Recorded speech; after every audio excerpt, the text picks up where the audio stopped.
Welcome to the Media Bubble Podcast. It's the podcast that talks about all geeky media related topics. I'm Karol and he's Fredrik, so let's get this show on the road. Hooray, a new episode. Yes, I guess a disappointing episode.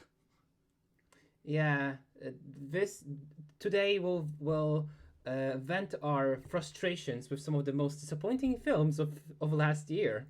Yeah, more me, I guess. I guess this is going to be a list of me complaining in Karol trying to understand. Just taking it in. So, this list was originally when we did kind of 10 movies of the year, I kind of thought about doing maybe a worst films of the year, but I didn't really remember that many bad films I watched. So I thought more, but I remembered a lot of them that were disappointing more than the others. So this is a top 6 of most disappointing film. It was originally a top 5, but there happened something that made me add one movie. Okay, and if we start with the first slide with a shared 5th place, I guess we have Death on the Nile and Secret and let's see, of Dumbledore. Fantastic Beast, The Secrets of Dumbledore. You know that I actually forgot that this movie released last year. Yeah, kind of me too, if I'm being honest. Like, it made no splash, no impact. Yeah, and the thing with the Secrets of Dumbledore is, I watched it. I sat there and I have watched the film, but there are so many points in it that I'm just like, what happened in that film? I feel like I have such hard time remembering that movie, and I don't know. I didn't really have that high hopes for Secret of Dumbledore, so it wasn't really that much of a disappointment. So that's kind of why it's so low on the list. I kind of just felt like it was a disappointment on kind of where these Harry Potter movies are going and Harry Potter media in general. And well, the first, if we're gonna compare the Fantastic Beasts to the original movies,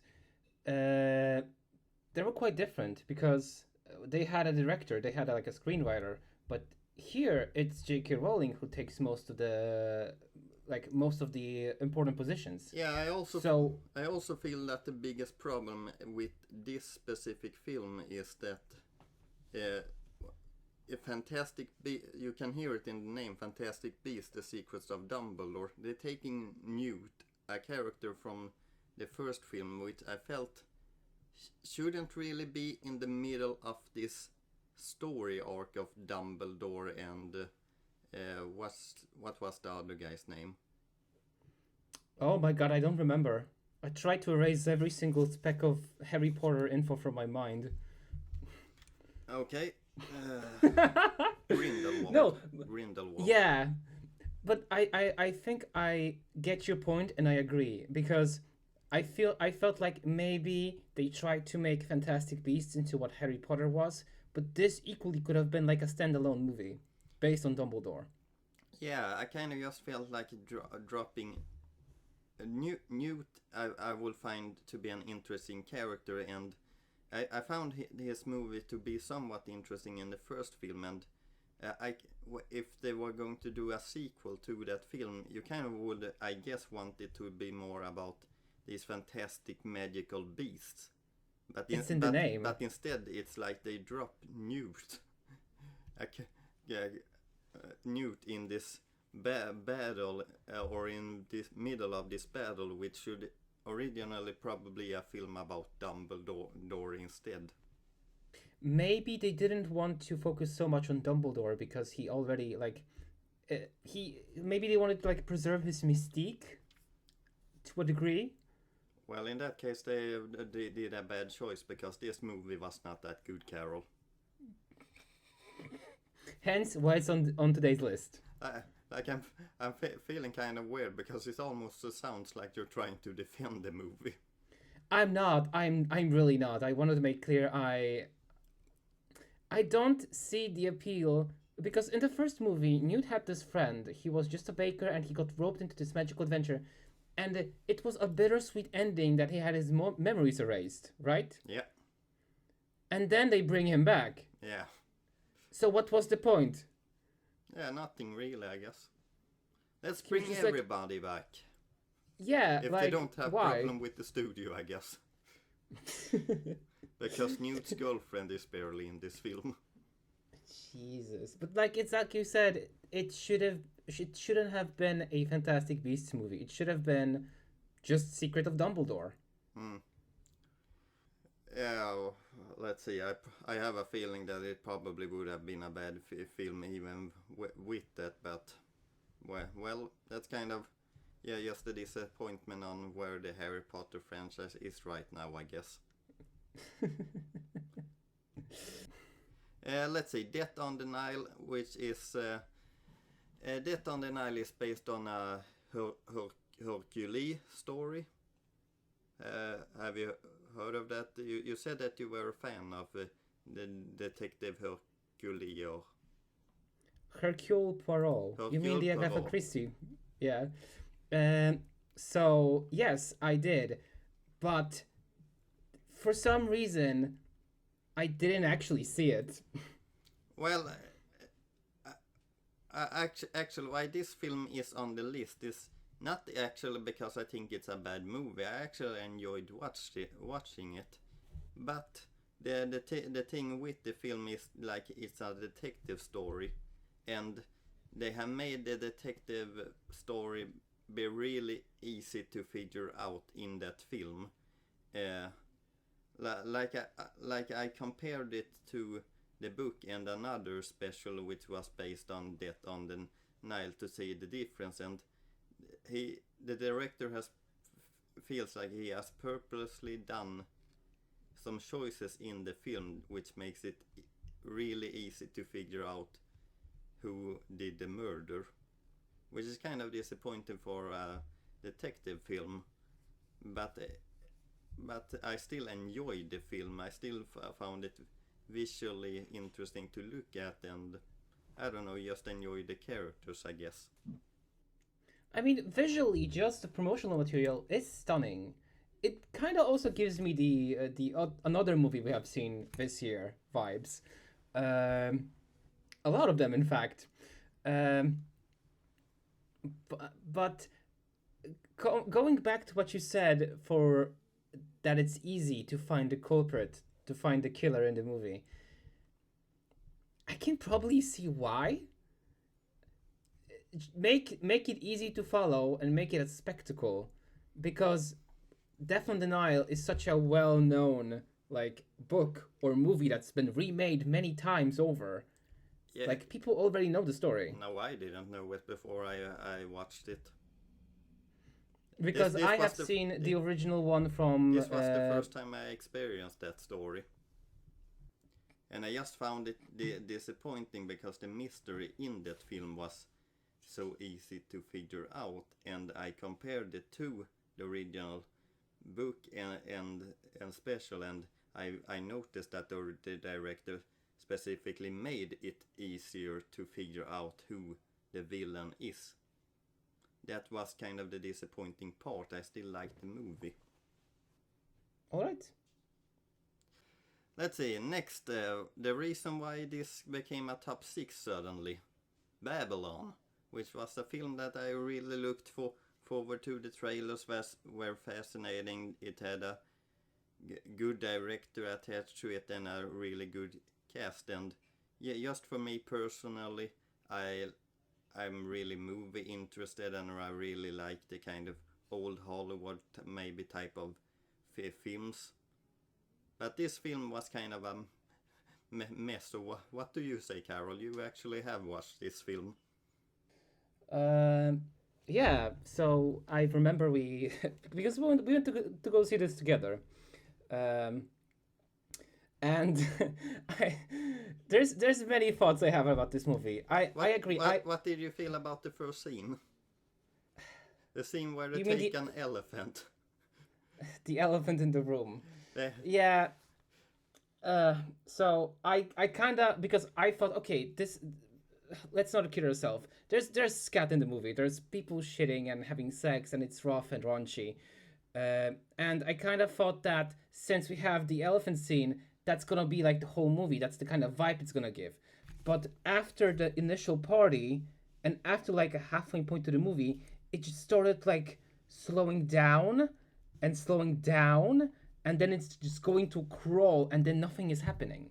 it's kind of like the film stopped moving forward, you can say. Yeah.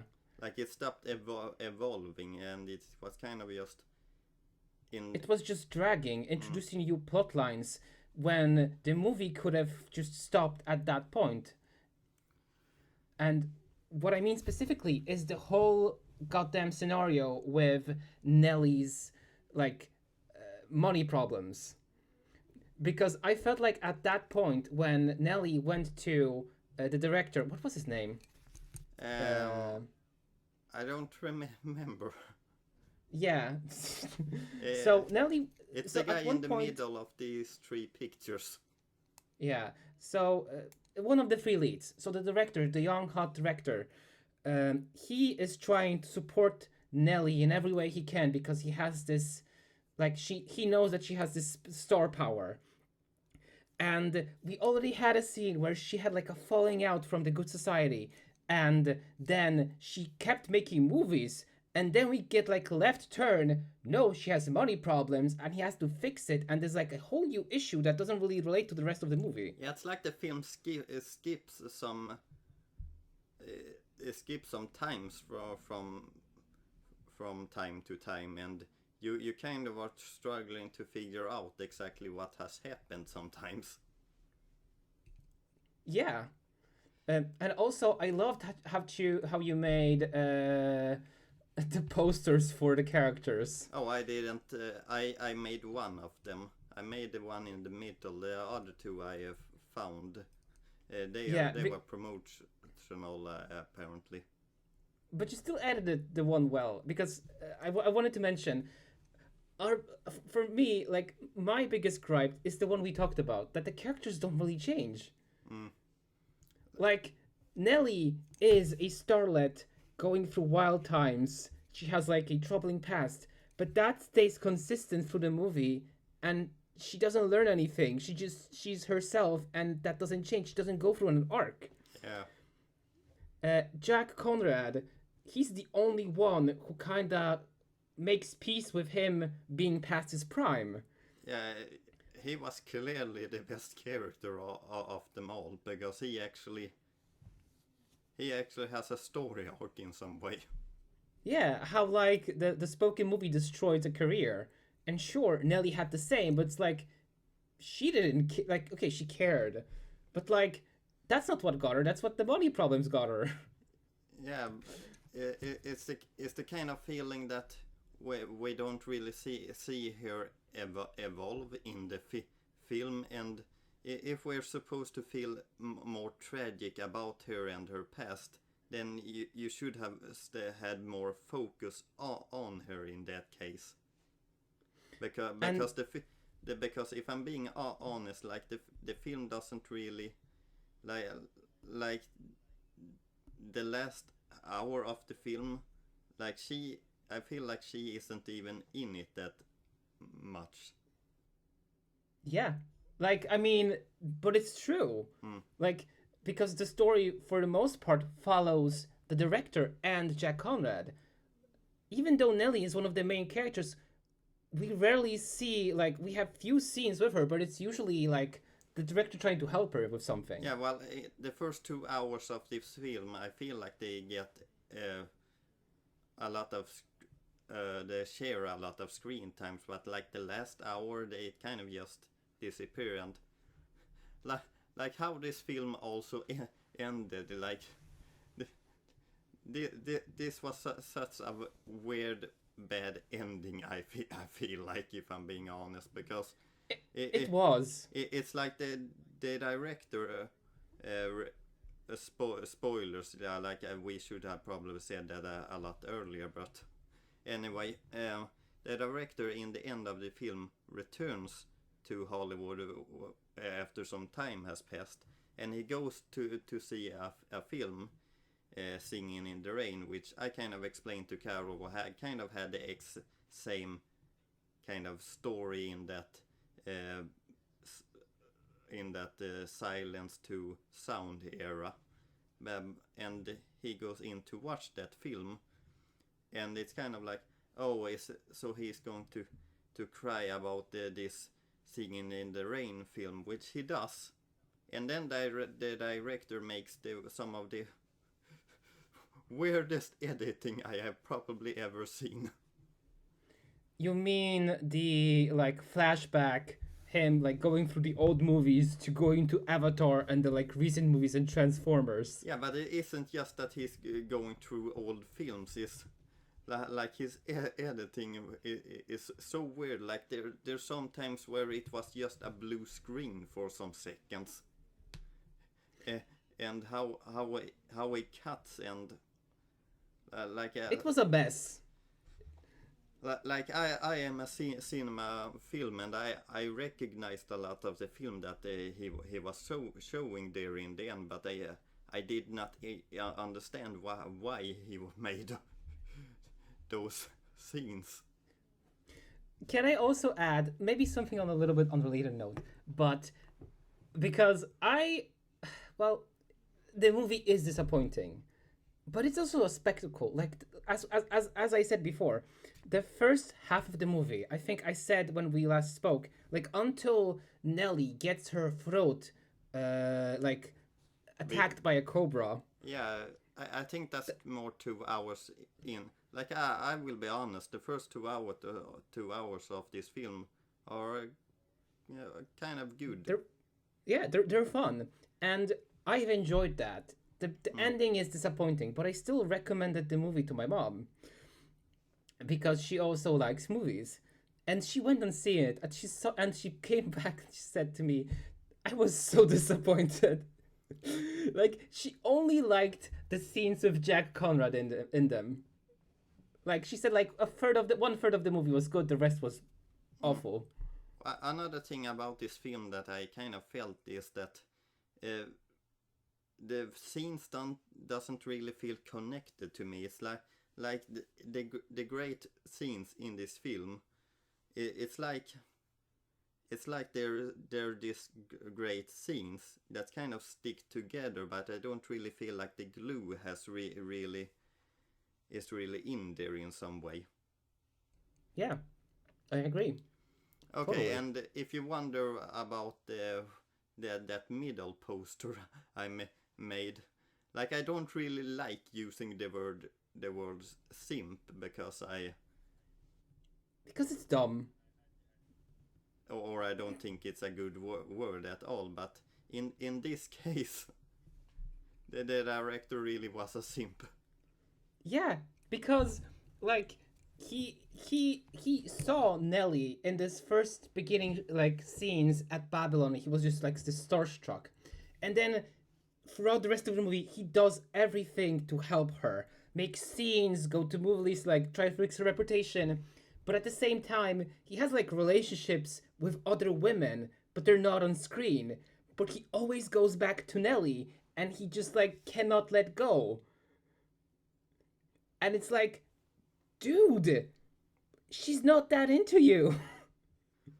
Well, I guess we have talked enough about Babylon, so I guess we can move on. Yeah. Okay, two Jane Austen's Persuasions, or I guess Netflix adaptation of Persuasion. Persuasion. Yeah, I don't. Have you heard anything about this, Karol? I didn't even know it existed. This is an adaptation of a Jane Austen novel, and I kind of like Jane Austen novels, if I'm being honest. I found them fun, and she had a kind of unique writing style, which is kind of a shame because they have kind of thrown out that writing style in some way in this movie. Like the biggest problem I have with this film is the fact that they are trying to market on Jane Austen adaptation when they clearly have made some changes that kind of just breaks the story, because the story of Persuasion is that a young lady and a man or a rich or a rich boy. No, a lady from a rich family falls in love with a man who is a bit poor. He doesn't really have enough really that much money. So she gets pressured by her family to break up with him because he isn't suitable for her to marry because he isn't rich.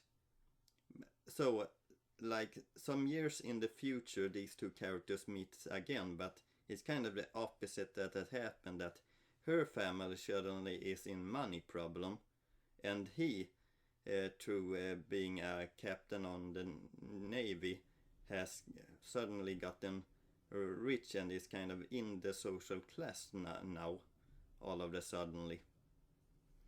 So, and that's kind of the basic that's kind of what Persuasion is. It's kind of these characters meeting up again, and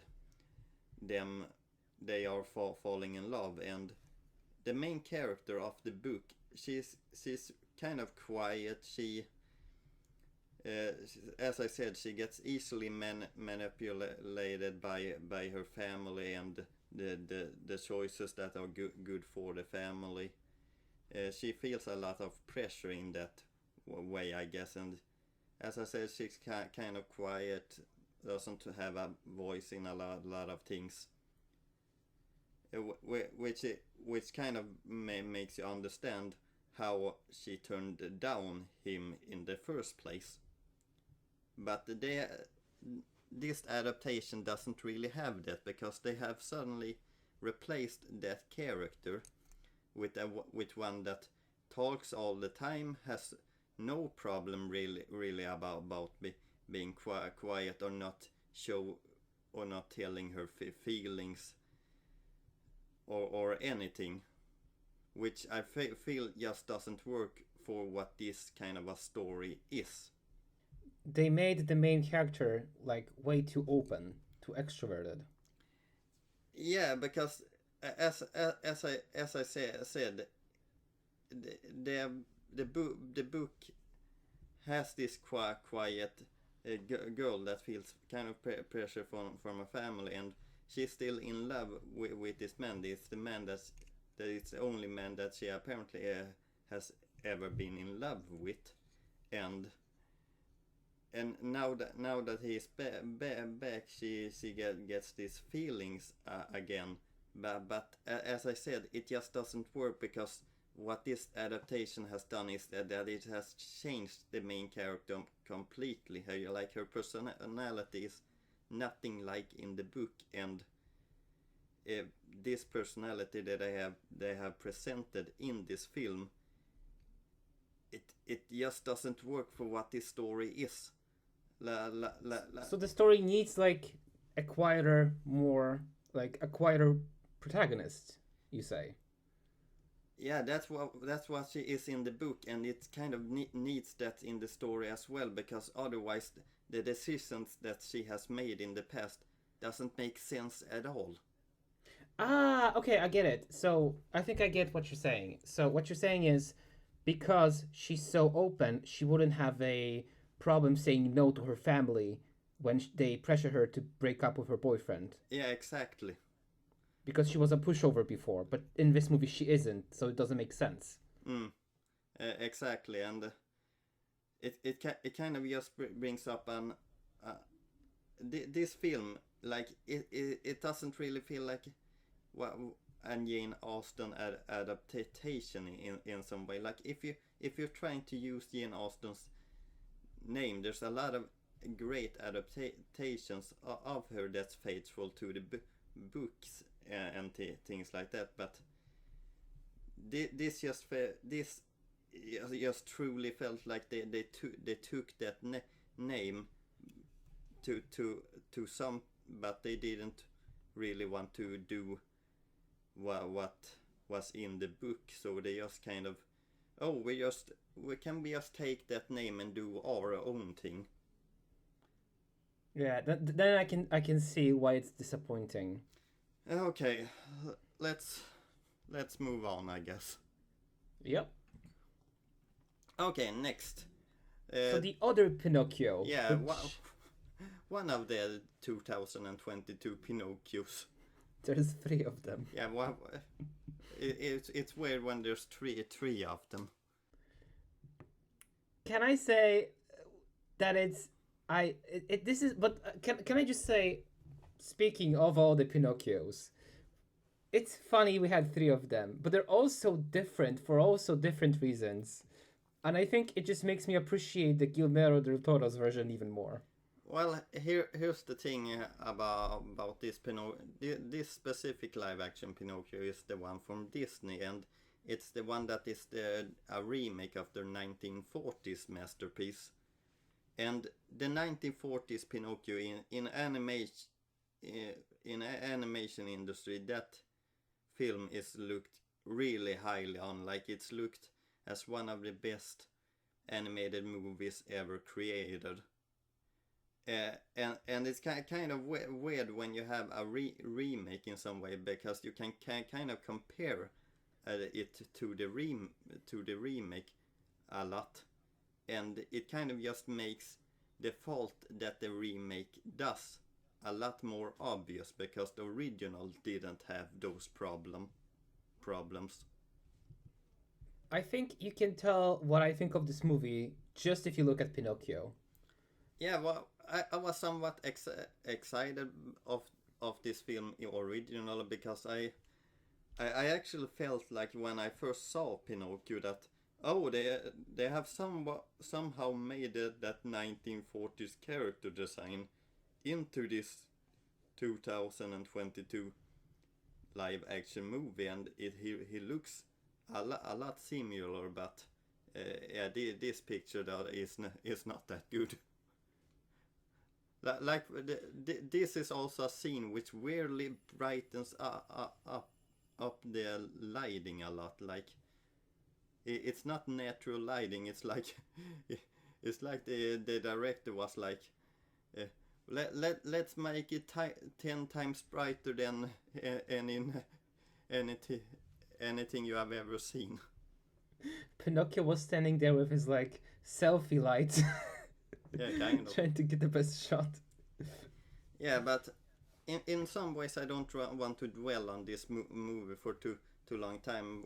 I can bring up some bad points in the film. Like one of the things that stood up to me was when Pinocchio goes to the treasure island for naughty boys, and the naughty boys on the treasure island, they turn into donkeys, and Pinocchio gets, in the original film, Pinocchio gets ears and a tail, but he also does bad stuff in the original film. Like he smokes and he drinks beer and he destroys stuff, and he doesn't really understand it.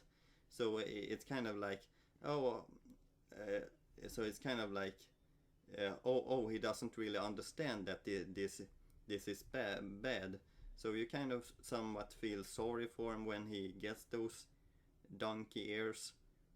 And he does get the donkey ears and the tails in this movie as well. But he doesn't do any of those bad stuff. He doesn't drink, he doesn't smoke. So, and that transformation scene was that the naughty boys who do the naughty stuff get transformed. So why does he transform or get those ears and tails in the 2022 remake if he doesn't really do anything bad? Yeah, like I've heard about it too. It's dumb. But I think you can chalk it up to just this Pinocchio just wanted, because I feel like they really wanted to stick to the story and not change much, unless it's anything that get them like critical. Yeah, but the thing that is that the changes that they did make in this movie were like they were not good. Like, I mean, that's why I like the Guillermo del Toro's version. Like, instead of going to like Pleasure Island, Pinocchio went to like a fascist training facility. Yeah, and that adaptation is great in the way that it doesn't really try to take something from this Disney version, but this version is like supposed to be a remake of that 1940s version, and it's like every time they put something original in that film, it was just bad, and you didn't understand why it's in there.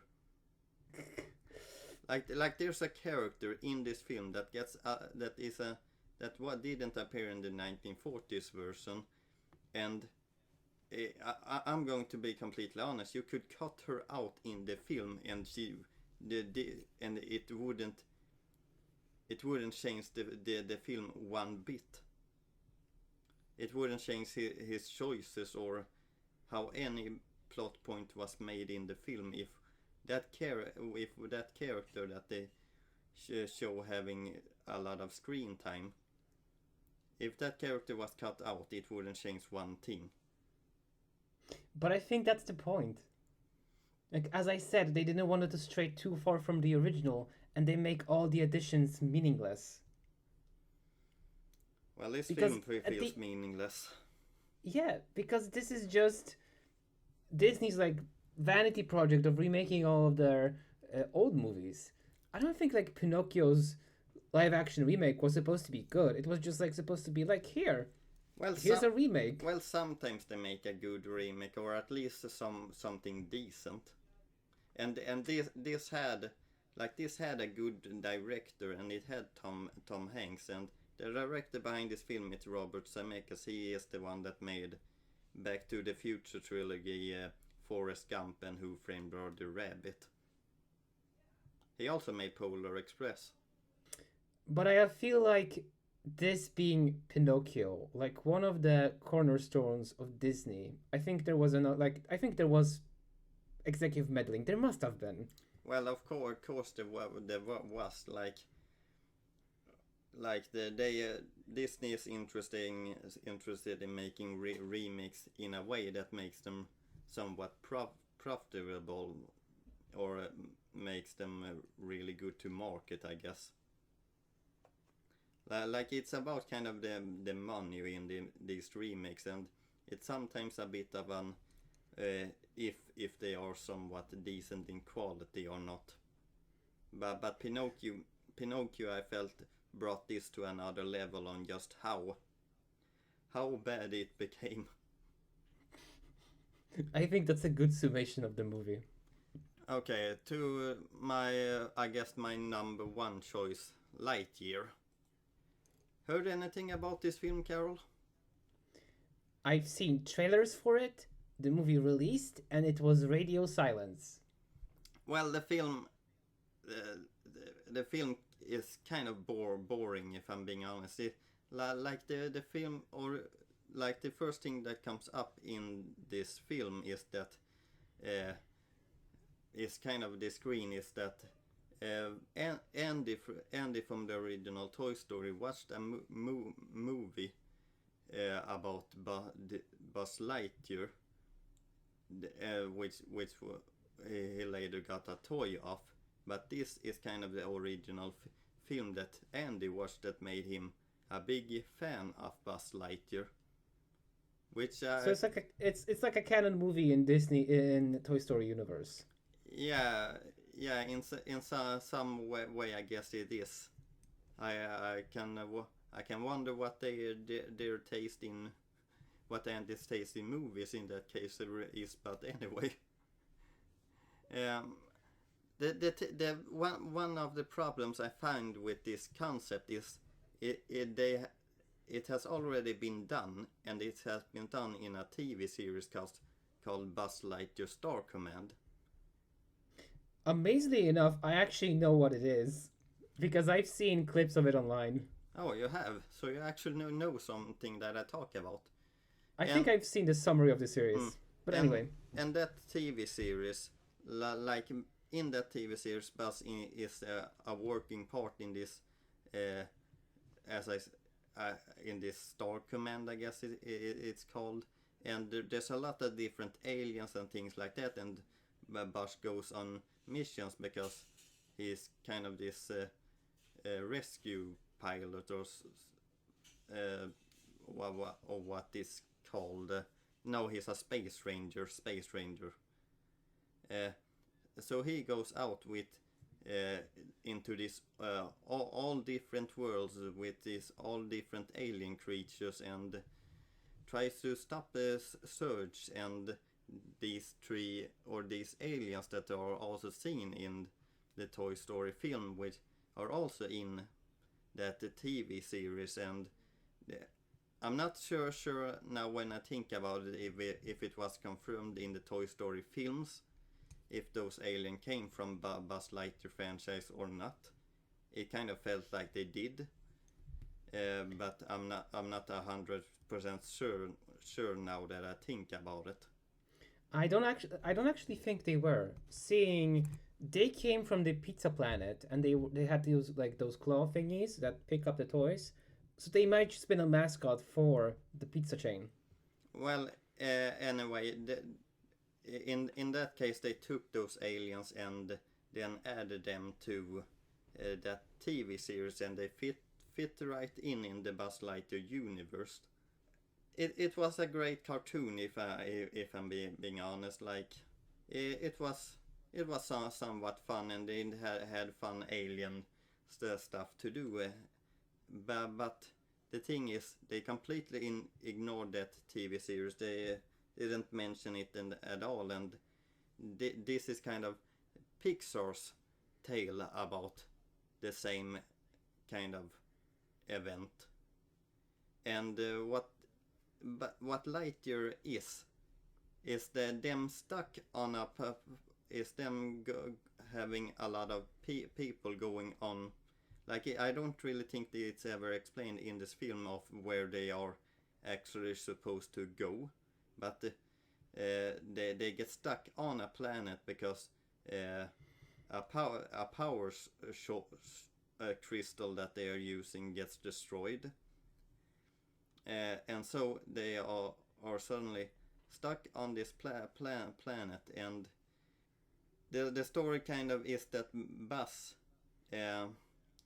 is trying to restore this crystal, and each time he tries a new crystal and goes to his spaceship to try it if it works, like years passes in the other people's life that are still on this planet. Like, I think it's something like 5 years where goes by when ever he tries a new crystal. And so he tries crystals all the time until the people that he originally knew were gone and dead, because that's just how long of time has gone, and how many times he has tried without giving up, I guess. So wait, so he is in this power central in the ship, and he just changes crystals, and it takes so much time. Where does he get the new crystals from? Well, they kind of are trying to create new crystal that would work for this big spaceship, but he is riding on a little spaceship in the meantime, and is testing them and seeing if they would work. So, and that's kind of what the main story is about. So suddenly one time, when he comes back from one of those failures, there's suddenly the city that he usually goes to, because in the meantime the rest of the people has built up this CDM working society, Yeah. which Buzz kind of hasn't really been a part of that much, because every time he gets the chance, he is trying a new crystal and time has passed. So suddenly he can't go back to this CD, and that's because Emperor or Zurg, who from the Buzz Lightyear universe has come with a spaceship and his evil robots, and trying to destroy or trying to. What is this story? Where is this going? Well, I'm kind of feeling like I should stop trying to explain the story in this time. Like Buzz finds some other human space rangers. One that is a young girl who wants to be a space ranger. The other two is kind of a bit older, and you somewhat question why they are there. But anyway, Because it feels to me like it's like 3 stories packed into one. well, the And thing, now he's well, the thing that is the disappointing about this story is, this is Buzz Lightyear. He's supposed to be a space space ranger, and what do you expect, or what do you want from a Buzz Lightyear film? Don't you want a character that, travels through space, fights different aliens, or meet different alien people? Like this film is stuck on the same planet, and the plot is him trying to get off the planet the whole time, but they're just stuck on this planet, which kind of visually gets more boring after a little while, because the planet doesn't feel that interesting, to be honest. So we're kind of just stuck on this plot of Buzz trying to find a way out of this planet. We still don't know where they are supposed to go, because the film never bothers to explain where this capsule of how many people where they were supposed to be going. they're just like, here's a spaceship, now he has to leave. And it's not explained. Oh my god. Yeah, and the problem with the story is that it doesn't they don't leave. The story doesn't move forward, because the story literally is that he can't. Like, this story to me is so frustrating, because this story is like it doesn't really move on. It's like you're stuck on the same beating path without really that much progress is being made. And I don't understand why this is a Buzz Lightyear film. Like the TV series somehow made this better, because he travels to different planets. He is a space ranger, a protector. You see a lot of different aliens. Like, this film just has humans and robots, I guess. And this is not fun. Like, why is this a Buzz Lightyear story? I honestly don't know.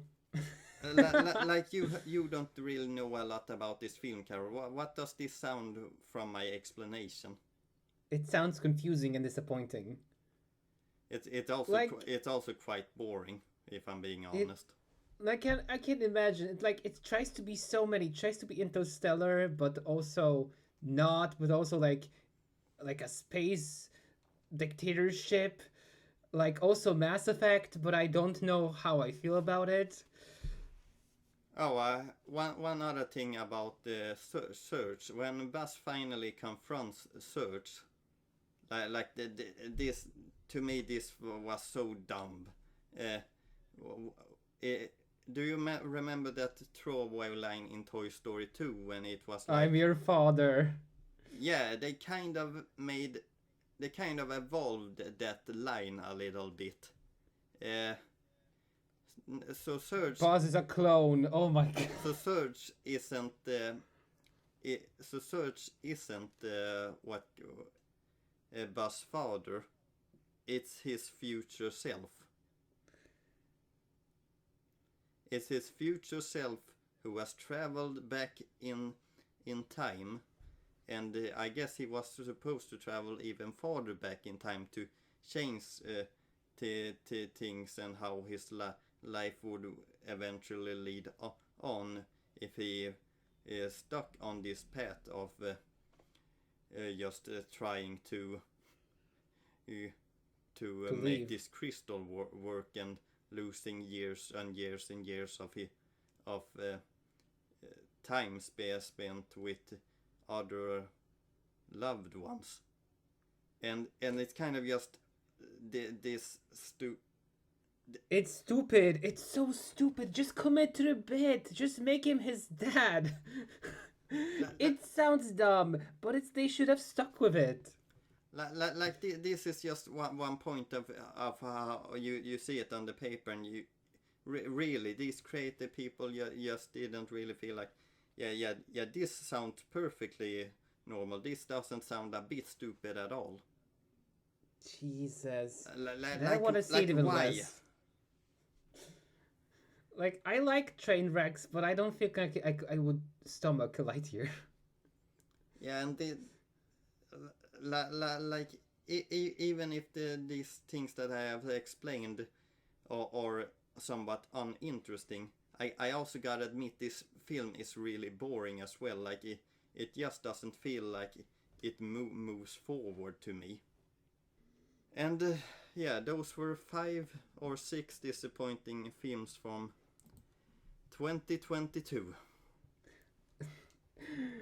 I think, you know what I was thinking, because we already had some episodes of talking about 2022, and we started with like the summary, the best ones and the worst ones.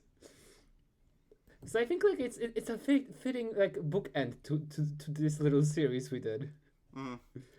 I kind of feel so too. Bring some good points out, and bring some, I guess, disappointing. Awful movies. Well, let's see. As always, thank you all for listening, and we hope you enjoyed it as much as we have. Don't forget to follow, hit that bell icon, or follow us on socials like Twitter, YouTube, or Tumblr. See you again in the next episode, and have a wonderful day. Have a wonderful day. Goodbye.